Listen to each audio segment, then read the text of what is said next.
Seorang pasien COVID di Toba, Sumatera Utara terpaksa diisolasi di kandang kerbau. Sementara wakil rakyat yang terpapar COVID justru akan mendapat fasilitas eksklusif isolasi mandiri di hotel berbintang.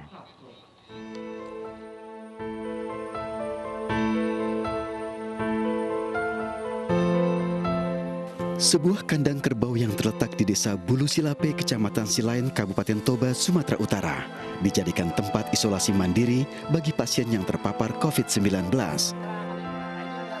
Tempat ini begitu sangat miris dan tidak layak untuk dijadikan lokasi isolasi bagi pasien COVID-19. Berdampingan dengan kandang kerbau, ruang berukuran kecil ini hanya beralaskan tikar dengan lantai terbuat dari papan. Tidak hanya bau akibat kotoran kerbau, kondisi tempat isolasi ini sangat tidak menyehatkan. Tempat ini sebelumnya digunakan oleh seorang warga desa Bulu Silape, Kabupaten Toba untuk menjalani isolasi akibat terpapar COVID-19.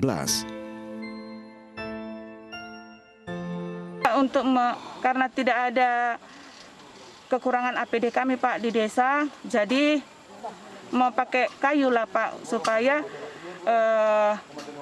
caranya supaya tidak terpapar lah masyarakat itu sama COVID. Lokasi isolasi mandiri bagi warga yang terpapar COVID-19 di Toba ini tentu sangat berbeda dengan tempat isolasi mandiri yang akan didapat oleh anggota DPR, tenaga ahli, hingga stafnya. Publik kembali dicengangkan dengan keputusan Sekjen DPR RI yang menyediakan fasilitas isolasi mandiri di hotel bagi anggota DPR. Keputusan Sekjen DPR tersebut sontak membuat publik terheran karena dianggap melukai nurani masyarakat yang terdampak akibat pandemi COVID-19. Yang disiapkan fasilitas isoman itu bukan hanya anggota DPR, tetapi meliputi tenaga ahli, kemudian staf DPR, staf anggota DPR, dan ASN yang berada di lingkungan DPR. Jadi tidak khusus hanya anggota DPR. Lalu kemudian berdasarkan skala prioritas yang pertama, kami menyiapkan lebih dahulu adalah Wisma Kopo di DPR. Apa yang keliru dari penentuan isolasi mandiri di hotel berbintang bagi anggota DPR tersebut? Kita berbincang dengan peneliti Pormavi, Lusius Karus. Selamat malam, Bung Lusius. Selamat malam, Bung Latif. Ya. Apa yang salah dari penetapan bahwa anggota DPR harus mendapat isolasi mandiri di hotel berbintang? Saya kira sih masa pandemi ini, khususnya masa PPKM darurat sekarang ini bukan waktu yang tepat bagi siapapun gitu ya, untuk kemudian gigi menunjukkan fasilitas yang lebih dari yang lain atau fasilitas yang berbeda dari yang lain. Apalagi jika ini dilakukan oleh anggota DPR, ya, menunjukkan kepada publik mereka mendapatkan fasilitas istimewa di hadapan fakta seperti yang tadi kita dengar bersama sebelum dialog ini berlangsung. Ada bahkan rakyat yang harus menjalani isolasi mandiri di tempat yang sangat tidak layak. Jadi saya kira masa pandemi ini adalah masa untuk membangun solidaritas, masa untuk berempati satu sama lain. Maka sesuatu yang keliru ketika kemudian DPR yang adalah wakil rakyat itu justru menunjukkan atau membuat kebijakan yang ingin menunjukkan bahwa mereka berbeda dari rakyat umumnya. Jadi saya kira problemnya ada di situ. Sekjen DPR mengacu pada surat edaran dari Dirjen Perbendaharaan Kementerian Keuangan bahwa memang diperbolehkan untuk mengambil hotel sebagai tempat isolasi. Apakah secara legal begini benar, tetap tidak diperbolehkan DPR mendapat hak tersebut? Saya kira lucu aja kalau DPR kemudian tiba-tiba begitu lembek dengan pemerintah gitu ya, bahwa ada kebijakan dari Dirjen Perbendaharaan Negara yang mengumumkan mereka, lalu mereka kemudian mengacu itu tanpa ada suara kritik atau tanpa ada kritik apapun gitu ya. Padahal dengan kewenangan DPR di bidang pengawasan, kebijakan pemerintah yang justru dianggap melenteng itulah yang menjadi fokus kerja mereka terkait dengan fungsi pengawasan.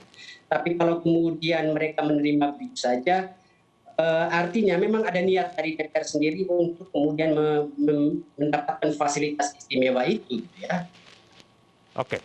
Dana yang akan dipakai adalah dana kontingensi karena kegiatan kunker ke luar negeri selama ini tidak bisa terlaksana selama pandemi. Artinya mereka tidak ada ketersediaan dana, bukan mengambil dana baru dari APBN. Tetap tidak diperbolehkan, Bro?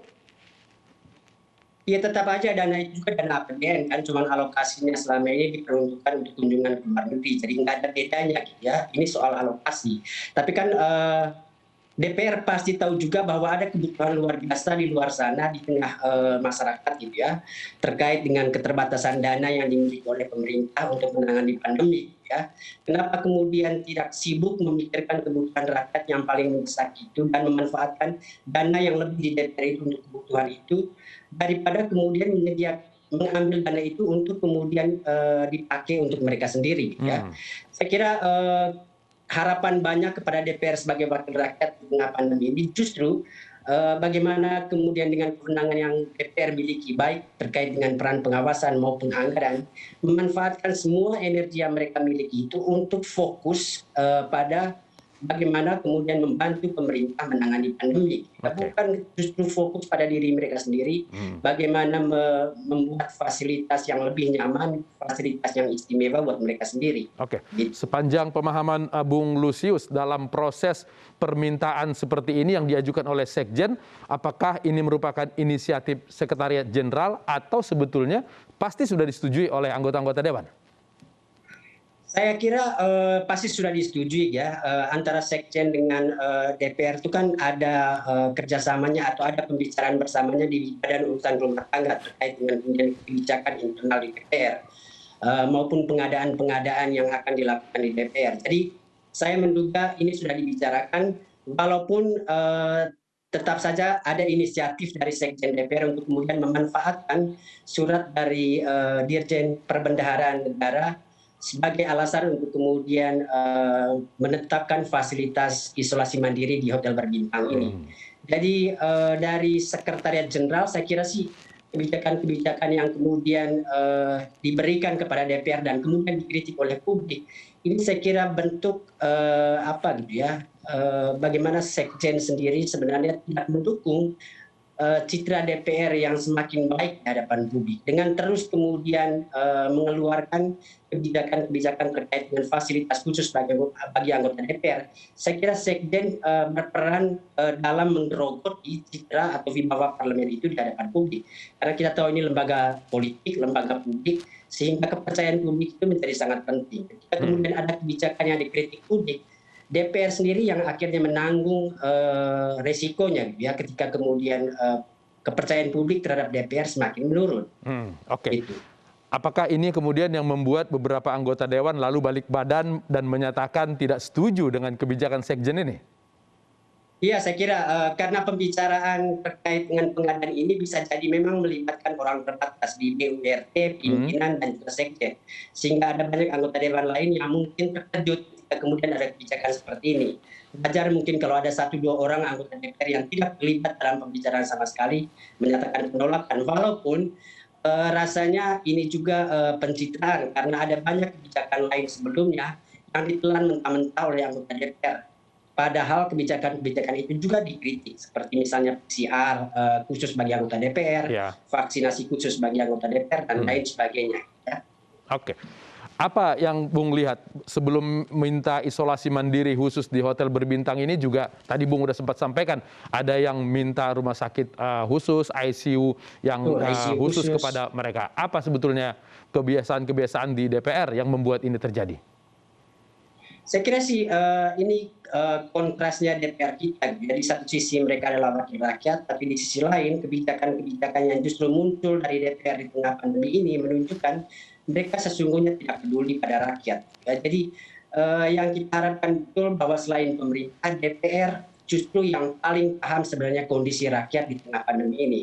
Sehingga suara yang muncul dari parlemen mestinya suara terkait dengan kebutuhan yang ada di lapangan terkait dengan kondisi masyarakat.